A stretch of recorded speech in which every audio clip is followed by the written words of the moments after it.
So jumping straight into it, right? This all started when you were young, skipping school. What were you up to when you skipped school? Where were you off to? Well, I mean, it was really just a matter of, zoning out and finding time to make music. Whether I was in the library or ditching class, hanging out in the car with my friends, just trying to jot down some rhymes and some bars. It was a matter of trying to perfect my craft and make sure that I can get my music to the next level. You know what I mean? So when I was skipping school, it was really just making music. I was at home trying to, hide from my parents and stuff like that because I just wanted to do everything I could do to make sure that my craft was, the best that it could be. Utilizing my time in school and outside of school to actually make music. When I wasn't at school, when I called in sick as such, I was just making music in my bedroom, you know what I mean? Trying to craft some lyrics to make sure that it sounds as good as it can be, because as an artist, what happens is you may think it sounds good and you may be so confident that your music sounds good, but you listen to it after a year and you're like, you know what, this sounded absolute trash. So I mean, I was just trying to perfect my sound to the point that I was like, yo, me, myself, I would play this in the car. Even if it wasn't me, I would actually ride around in the car and play the song. That was my goal, to make my song noticeable, to make my music worth playing in different venues, whether it be, a chill place, a club, a car, whatever it is. And when I was skipping school, I was just working on my craft. I was discovering new writing techniques because at the time I didn't know what a bar structure was. You know what I mean? I didn't know that it was 1, 2, 3, 4. I didn't know anything about that. So I did my research. I just tried to kind of craft my lyricism to make sure that everything sounds snappy, on point, and on beat. And that's what I was doing pretty much. What is your earliest hip hop memory? Earliest hip hop memory? Yeah. I think I was 6 years old and my sister was playing a Tupac song. I think it was Changes by Tupac. And I told her, who is this? And she told me this is the greatest rapper known to mankind. And I was like, okay. At the time, I didn't give it much thought. But then as I grew older, I actually checked out Tupac's stuff. And, I fell in love with the craft. And that he is one of the artists that inspired me to do what I'm doing right now and what I intend to do in the future as well. So I would say that's my earliest hip hop memory. So consciously or subconsciously, and who an artist is, his flow, his style, or her flow and her style, is sparked up initially by who his or her influences are. So who are your influences other than Tupac you mentioned? Well, when I think I was 12, 13, I listened to a song by Hobson called Nocturnal Rainbows. And that song was pretty much just discussing, like conspiracies of the government and just, trying to open up a third eye, a conscious kind of vibe. And I just heard how he could express emotions on a song. And I was like, wow, this guy is literally using music as a therapeutic platform to express his emotions and actually, make himself feel better just simply by making music. So when I heard Hobson spit that song, I was like, yo, I could do that, because I was never into partying, I was never into smoking, I was never into drinking. And I was literally doing nothing except for playing video games all my life until I was 12, 13 years old. And then I was like, yo, let me try this music thing. So he really inspired me on that tip. And I would say another artist that inspired me is Cormega because he's a fellow Muslim brother and his music is timeless. You could listen to a song from early 2000s and play it now and it will still be fresh. And that's my goal with my music. Like even after I leave this earth, I want people to listen to my tracks and be like, yo, this stuff is hot. He was ahead of his time. Because as of now, people are dropping tracks based upon what's relevant. You know what I mean? They're doing things about relevance, commercial. And that's cool, there's no problem with that. But the only thing that I'm trying to focus on is make sure that my music is timeless with no expiry date. And I think Hobson and Cormega are two major influencers in my music career so far. Have you been following Hobson to this day? Definitely, yeah. I've been looking at all the Ill Minds. I just heard his track that he dropped a week ago. I was listening to it in the gym earlier on. And I still follow Cormega. I actually hit him up and he replied to me. Mashallah, he's a real humble dude. And I'm hoping one day, you never know, we can collaborate. Yeah. How did you feel when Funk Wally broke up? Man, I was devastated. I was devastated because the thing is, you never know about politics that goes on within, music. Like, as a listener, we could think everything is going on perfect and everything is going on well, but you never know what's going on. You know what I mean? Like, you only know what you're exposed to. So the whole situation was his brother and, the finances and the Warner Bros deal and stuff like that. The thing is, you don't know about it. Like, as listeners, we only see what we're exposed to, you know? So we're like, okay, everything's yandy dandy, everything's super nice, everything's super cool, they sound good, but we don't know who's scamming who and who's not getting what check. And honestly, if you're not getting, your money documented in a proper way, that stuff is shady, man. You're not gonna be happy. And eventually you're gonna speak up about it, and eventually you're gonna feel a certain type of way. And I was just like, yo, because when you hear each one flowing on a track together, it was Jaron Benton, it was DJ Hoffa on beats, it was sometimes it was Kato on the track, it was Dizzy Wright, Hobson, you know what I mean? And Swizz as well, not to mention, they just flowed so well on a track together. They just flowed so well, and it sounded so good. Because what happens is, certain voices just sound really good when you match them up. And certain voices don't. But when I heard their tracks, I was like, yo, these guys are gonna be forever, but stuff happens, unfortunately. Yeah. So one of your biggest influences, Hobson, has had a career with many ups and downs. How has this affected you, especially with the whole label situation? Even though there's many labels really doing some good here, it seems like every day there's a new label trying to rip off an artist and just trying to benefit and not trying to give back to the culture. How do you view this, and do you feel like you've ever signed a deal? Because the independent movement is pretty big right now. We see Chance the Rapper doing his thing, Tech N9ne and all those guys doing pretty big things. So how do you view this whole label situation and the independence? Well, I know a lot of people say that it's easy to be independent now, but I always have a contrasting point that sparks some confusion in people. Now that point is, previously when there were record labels, in my opinion at least, if you were hot enough and if you were fresh enough, A&Rs and record labels would work, unanimously to promote you as an artist, right? So the people that were underground weren't getting as much attention. Think about it this way. Now you got 1 billion underground artists all on SoundCloud. That game is saturated. You know what I mean? You got 1 billion artists all on SoundCloud. Like, I don't know if you make music or if you're involved in music, but let's say me and you both make tracks. How are we gonna make sure our tracks are heard by people in Germany, in the US, in the UK? You know what I mean? Prior to the whole independent label thing, you had actual labels that make sure that if you're hot enough, if you're fresh enough, your music will be heard eventually. Sure, there was a lot of problems with deals and money and stuff, owning masters and stuff like that, but don't get me wrong, Chance the Rapper and everyone that's independent, I respect them 101%. They're owning their masters, they're getting their revenue, but it's hard as an artist, man. It's hard as an artist because you work so hard on your craft, you try so much, but at the end of the day, it's like the game is so saturated. There's 1 billion artists on YouTube, 1 billion artists on SoundCloud, and we live in the kingdom of Bahrain. It's the artists that are here as of now, it's only kind of a handpicked few, and they have the same type of sound. You know what I mean? It's like they don't even have a diverse sound, and even the people that had their own thing going on are now doing what everyone else is doing. So for me, it's like I'd rather have 500 loyal listeners than 5,000, half-half listeners. And I would definitely be independent, even though it's harder, even though it may take more time, even though I might not get heard by as many people. At the end of the day, I own my masters, I own all the revenue that I'm getting, and I'm doing what I do, and I'm in control of it. So I hope I can be independent, but it's saturated, man. Would you not say the labels are saturated as well? Because, designer drops a song, gets signed. The Old Town Road dude drops a song, gets signed. There's so many people with one-hit wonders get signed. Like the XXL freshmen, they just dropped one recently.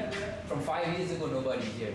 Like obviously Hobsons are here and Dizzy Wrights are here because these dudes, their work ethic is on point. But a lot of people on these XXL lists, like 10 years ago, 5 years ago, like 2 years ago, they're not here anymore. So how do you feel about that? Well, I feel like you're a nobody until you actually have your hit record, in that sense. So right now, musically, I'm a nobody because nobody knows me. When I drop a hit record, I will be somebody, and that's where the labels get in. Like you mentioned, designer. I haven't been following his music, lately, but the last 2 tracks I remember are Panda and I think it was Timmy Turner. Yeah. Yeah, and then Old Town Road, the Lil Nas X, he dropped his EP, right? I think. Yeah. There was Panini on it, and there was something like that. But you see, the thing is, it's like a lot of these label dudes have really creative minds because they think of certain PR stunts to gain attention. Now, I don't know if dude, Lil Nas X is homosexual or not. I don't really care. I mean, people can do whatever they want. But you see, that stuff gave him attention because when he talked about that, people said, "Oh, go check out that song. I think it was called Closure with a 7 or something." So because of that, he had a strong marketing team behind him. That can be done by independent labels as well, but these guys study it on a day-to-day basis. They're like, yo, how can he get attention? How can he actually promote his music? They think of these sort of marketing schemes, these marketing tactics, and people did listen to the song, and he did actually, I think, Old Town Road has been the most running single on the billboards for like the past couple weeks or something. So it's marketing, dude. And Tyler, the Creator, I don't know if you watched the Funk Flex freestyle, but he was talking about Funk Flex having raw butt sex or something like that. But yo, this dude literally, and he's promoting his album. You know what I mean? So this isn't just done naturally. It's actually a team. People, members, marketing members behind this concept. They're like, yo, how can we maximize your revenue? How can we maximize your viewership? But to get back to your point, I feel like I went off on a tangent. That's all right. Yeah. Labels.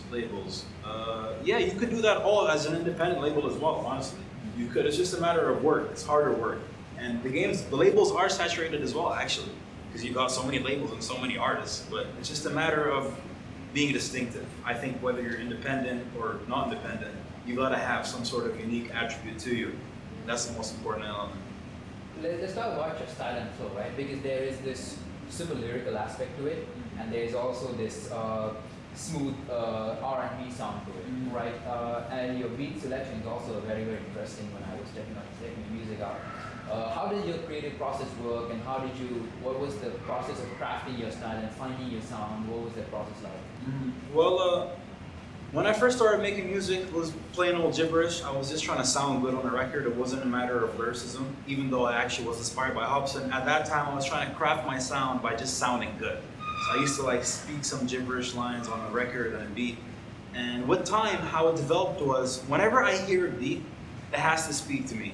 You know what I mean? I know that sounds cliche, but I have to resonate with it. I have to actually feel it. My soul has to vibe with it. So you're referencing the R&B track, I think was called Tough Love. Yes. Yeah. That beat just spoke to me because it has such a mellow vibe, and the whole female vocal sample. I love that. When I heard it, I was like, let me make a track speaking on two different perspectives. A guy that, has love but doesn't actually care about it, and a guy that's looking for love but doesn't get it. So in that song, I had a sort of R&B, auto-tuney, Sal Houdini kind of vibe in the second verse and the chorus. And in the first verse, it was pure, just deep vocals. And I started off with deep vocals. Deep vocals were my go-to at the time, and they still are because I feel like there's something about bass in the vocal, man. It sounds super rugged, but I love how it sounds. So with time, I kind of developed that deep vocal side, and I kind of perfected it. Well, you can't be perfect, but I kind of chiseled it. And with time, I'm like, yo, let me morph into a more melodic kind of singing type vibe. I used to sing R&B. It was nothing serious, but I had it kind of in my memory. I kind of knew how to sing R&B, so I was like, yo, let me morph that sound a little bit more. I worked on my melodies, I worked on my cadences. And I don't know if you heard of more of my hardcore kind of tracks, but I'm also into fast flows. So I think it started off from deep tracks, like deep vocal tracks, and morphed into singing. And then from the combination of two, I managed to spit kind of fast because I learned how to master my snapping technique when it comes to lyricism. Because it's all about the lyrics. A lot of people don't actually rap fast, they just have really good word combinations. You know what I mean? That's the trick. It's not a matter of always rapping fast, it's a matter of the word selection. Because it's easier to roll out from your tongue. So I kind of been working on that lately, and it's just a combination of all those three elements, really. And you talk about all this lyricism, how do you feel about mumble rap? Mumble rap? I don't mind it. I don't mind, because honestly, it's like, whatever you're doing, bro, you're getting money, man. You're feeding your family. Respect your hustle, dude. Respect your hustle, because people might be like, yo, this stuff is trash and whatever. Maybe I might not listen to it, but I respect it as an art form to receive revenue, because at the end of the day, people say they're doing it for the love of hip hop. People are saying they're doing it for the love of music, but music right now is a lick, really. It's really just hitting a lick, dude. So you're getting money, you're feeding your family, what else do you want? You got rappers that are 16, 17, 18, and they already got millions of dollars. And, I don't know how old you guys are, but I'm 19 and I still don't got none of that, you know what I mean? But it's a process. Yo, respect to that. They're making money. I might not listen to it on a day-to-day basis. I feel like it does also require some talent because you gotta be kind of versatile on a beat and make sure the listener doesn't get bored. But yeah, I don't have any hate when it comes to mumble rap. Do you feel like it has a place in the culture of hip hop? You know, I've seen a lot of interviews where they said it was a subcategory, whatever. But I say if they do use hip hop like beats, then that makes it hip hop straight away. But then again, there's that rebuttal of the vocals aren't really reflecting how hip hop sounds. Yeah. But music changes every day, so you never know, in 40, 50 years, that could be how hip hop sounds. That could be dead, it could be something else. It could be like sci-fi, alien, Star Trek kind of style. You don't know what I mean? But hip hop. I think it has elements of hip hop, but I'll consider it sort of another genre because, how do I say this? You have artists that can do both. Right. So you have Lil Uzi Vert. I've heard him spitting real bars, Oh, yeah. and I've heard him just mumble rapping. So he has elements of both, and he can clearly do both. So I would say it's a subgenre, probably. Would you say it like this, right? Because hip hop, it came from jazz and blues and R&B, but it's not jazz, blues, or R&B. But mumble rap, it came from hip hop and like many other genres. Exactly. And then you have like neo soul. You know what I mean? You have like the J. Cole kind of vibe. You got the saxophone samples. You got, crazy kind of genres coming together, but they're all deriving from hip hop. Hip hop is the father, and all the other genres are the children. That's how I word it. Right. Yeah. So the Bahraini hip hop scene, right? There's Fliperashi, there's the whole Outlaw Records movement, there's the Maestro. There are a few other artists, like the handful, right? I could like count them really. Is there a really hip hop scene in Bahrain? Is it a movement in Bahrain as of yet? I don't know if you know, but I worked with Maestro before. Right. Yeah, I was signed to Maestro, and we're actually on really good terms now. We're gonna work together soon as well. But to answer your question, I don't think it's hip hop, man. It can't be hip hop, dude. It can't be, like, you're looking at me right now, and I'm sure you know what I'm saying, man. It can't be hip hop, man. It can't be. Honestly, it's commercial, and I get it. You're trying to get cash. I get it. You're trying to get money. Come on, man. You gotta spit something, man. You gotta spit some stuff, bro. Nobody's expressing. Nobody is portraying their emotions on a song anymore. And it just saddens me, because it's like, that's what hip hop is all about. And I know some of these artists, they can do it, but they're like, yo, why should I do that if I can get, a million dinars from doing this commercial, or a couple $100,000 from doing this commercial? They're trying to get money, and again, I told you, I respect that. I respect that they're trying to feed their families, but it's like, hip hop is so important to me. And when I see people around me claiming that they're all hip hop and they're not doing anything to do with it, it saddens me. It saddens me. Old boy Maestro, he's doing some stuff, like, he can spit, you know what I mean? And if you listen to his old stuff as well, he's always been spitting. But then again, it's like everyone's trying to hop on the new wave. And it's like, that's not a problem. That's completely fine. But it's a matter of showing your talent. You have a lot of artists saying they're dope, but there's no proof to, show for it. Right. You know what I mean? A lot of people saying, oh yeah, man, I spit bars. Look, I was on this ad. I was with this comedian. I was with this actor. We did this commercial. We did this video shoot. Whoa, whoa, whoa. But it's like, anybody can kind of formulate a song like that. Yeah. You know what I mean? Nothing too special. Not to mean that they don't have talent. It is hard to kind of make a song sound snappy. It is hard to make a song kind of sound really good, but I wouldn't say it's sheer hip hop talent. I wouldn't say it is. And it saddens me. I am like literally so sad whenever I see people sending me their hip hop tracks. It's like, I had a guy hit me up the other week and he was like, yo, can I record a song in your studio? I said, yo, send me your sample. And he was talking about killing people. He doesn't really live that life, dude. You're a private school student. You go to a private university, all right? You drive a Lexus. You drive a Lexus, man. You ain't killing nobody. You're not killing nobody. I want to hear a real reflection of you. I don't want to hear tracks about, stupid stuff. Like, you got to be spitting some stuff. If you can be commercial and you can be, yourself, that's also something that you should respect. But then again, it's like a lot of the artists that I see just don't have the hip hop element within them, and that kind of saddens me. Yeah, I mean, I'm also a very hardcore hip hop fan. And you know, when we started this blog, our whole idea was that you know there isn't really a very local Bahraini movement down here, right? And that's with respect to a lot of things. That's with respect to hip hop or music in general. Like I listen to some old Bahraini music and I listen to some live music playing in Bahrain. I'm like, yo, this sound is amazing. Like, you know, I'm thinking about the whole sampling potential and the collaboration potential, and it's amazing. Like we create like a whole sound, like what everybody in the UK did with grime. You know, there's like Birmingham grime and there's like London sound and all that amazing stuff. And I'm hearing like all these different sounds, and I just don't really see anybody just grasping that. You know, just anybody showing me that Bahraini thing. So that's why when we even select who we collaborate with and who we interview, we're very careful with it, because we can hit up 1,000 people and everybody would be ready to do an interview. But we're very careful with who we even collaborate with. So how does Bahraini music work for you? How does the Bahraini sound work for you? And do you see yourself implementing that in your music? How do I say this and put it in nice terms? I love the Bahraini sound, you know, like the pearl diving music, stuff like that. Like you said, it's a lot of sampling potential. It's a lot of stuff that you can take from the old school and make it fresh, make it new. But it's really like,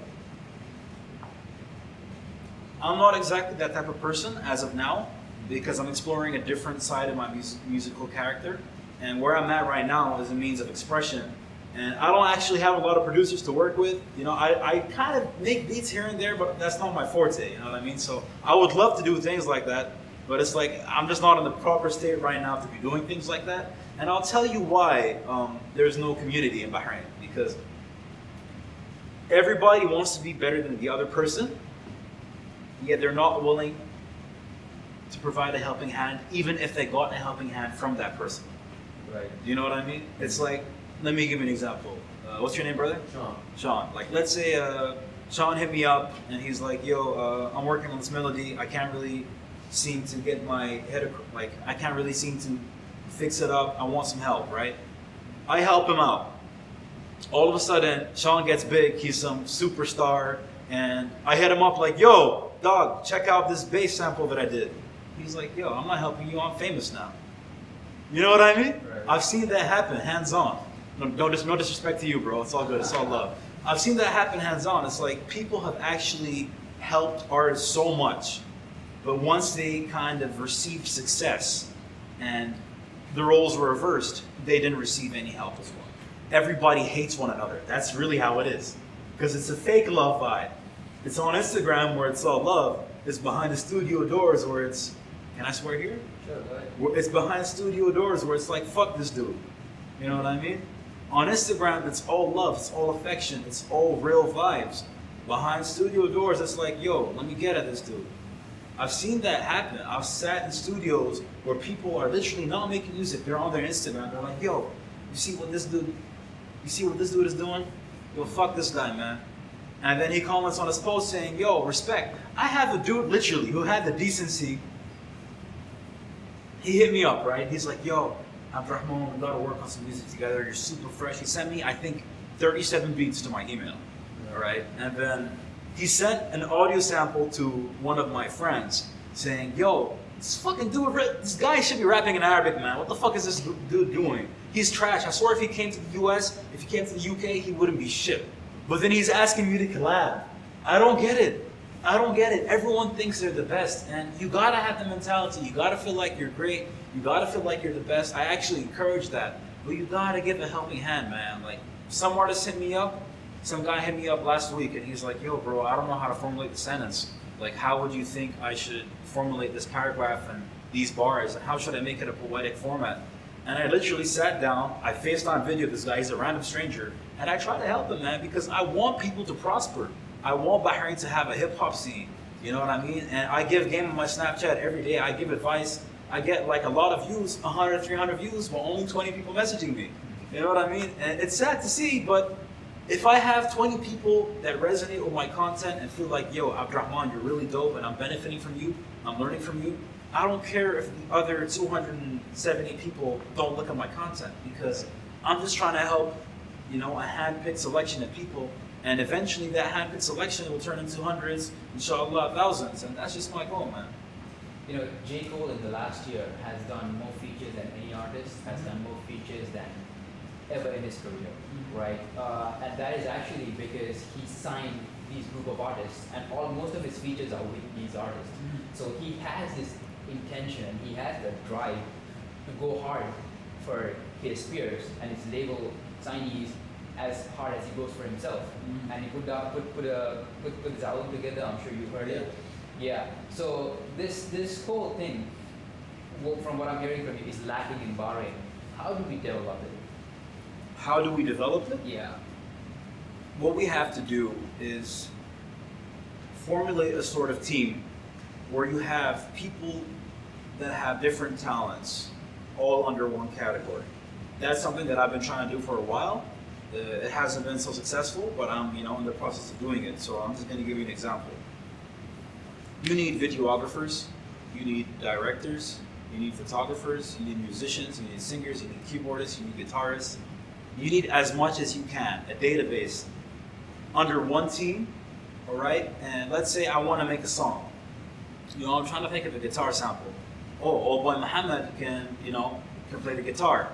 Boom, boom, boom, we make a song. Oh, I need to shoot a video. Well, we have this person, that person, and this person. We'll shoot a video. It's not exactly a label, it's more of a team that help one another. We gotta build a community of creative individuals that work under one platform and are willing to help one another without necessarily some financial gain, but more of exposure gain and more of, just contributing positively to the other person. So let's say if I want to make a song about water or whatever, I would want a guitar sample. I could hit up this guy. I want a violin. I could hit up this guy. I want a beat. I could hit up this guy. And then everyone gets the revenue that they deserve. It has to be fair, it has to be reasonable, and it has to be, appropriate. And I think if you make a sort of community or a group like that, what could happen is everyone would benefit and it will be easy. Right. What is the end goal for you as far as an artist and your career goes? What do you want in the end? I want to make sure that when I leave the earth, people listen to my music and they're like, wow, I learned a lot from this dude. I want to make sure that people resonate with my tracks, that people can feel what I'm saying on a record, that they can vibe with my music, that they enjoy me as not only an artist, but as a person, and can relate to me on a spiritual and in-depth level. And I want to be touring across the globe, spitting my shit, doing my music, and ultimately, I just want to reach a level of success where I don't even have to make music anymore, but I still do because I love it. You know what I mean? Jay-Z status. He don't gotta drop another song if he wants to, but he loves it, so he still does it. That's where I'm trying to reach. Where would you be 5 years from now? See, that's a tough question because 5 years ago I said I'd be famous right now.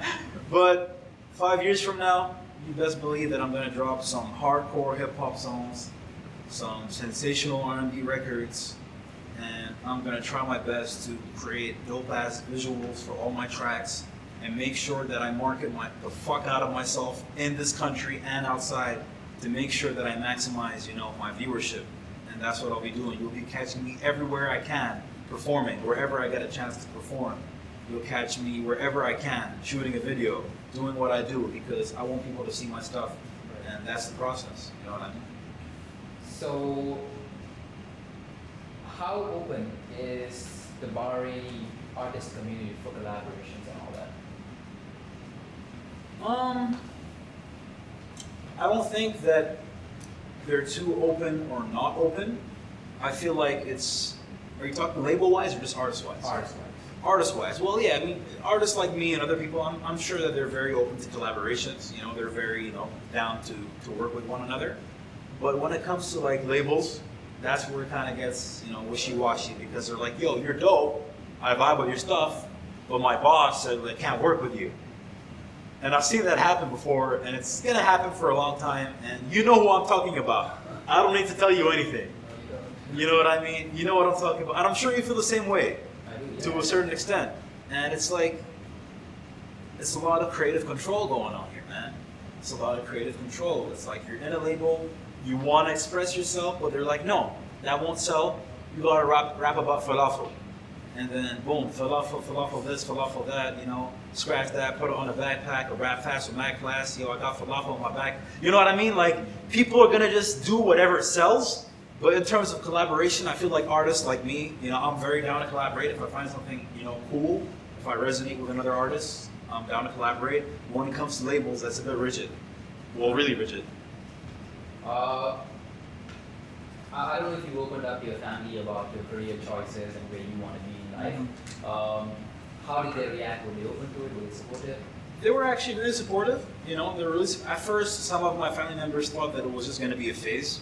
And I don't blame them because, you know, like I went through a lot of phases in my childhood, you know, football, this, that, and the other. Some of my family members thought it was a phase, and they're like, okay, don't invest so much into equipment because in 2-3 years, you'll be playing basketball or doing something else, right? But then with time, after I received revenue from it, and after I showed them that, like, yo, I actually got money from this, and I love doing it, it's my passion, they were really supportive, and they still are really supportive, and they're hoping for the best for me.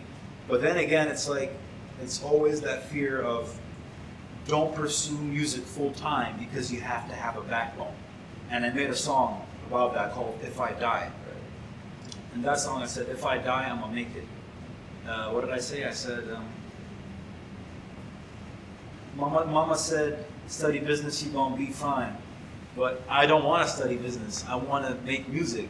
You know, I wanna actually pursue music on such a high level and do this and do that. But it's responsibilities that we are just, you know, exposed to. We live in an environment where we have to do these certain things, or else we'll be looked at differently or badly. Like if you don't go to university and you're just making music in your bedroom, oh, he's a scum, he's trash, he's this, he's that, he has no life. That's not the case though. That's not the case. That's how a lot of artists actually made it, but it's hard to get family members in this community to kind of understand that way. But I hope that once when I'm famous, I can be using this interview and be like, yo, I fucking made it, you know what I mean? So like, yeah. So if you could give one piece of advice, or a few pieces of advice, key pieces of advice to fellow artists or artists who are just getting started out, what would that be? My main piece of advice is be yourself. That sounds cliche, that sounds cheesy, but yo, I know people that will be someone else just to get attention. But would you rather, I'm just gonna ask you a question as if I'm an interviewer now. Would you rather be yourself and be successful and people love you for who you are, or put on a mask and be successful a little bit more? I'd be myself, yeah. Be yourself, because that's the most important element. People live a fake life, a fake persona. Like I told you, that guy that told me he was killing people and driving the Lexus, he wasn't killing people at all, man. He wasn't killing. That's why I told him, I'm like, yo, listen up, man. You gotta be yourself, bro. You can't be somebody else. You gotta spit whatever you feel, as long as it's real.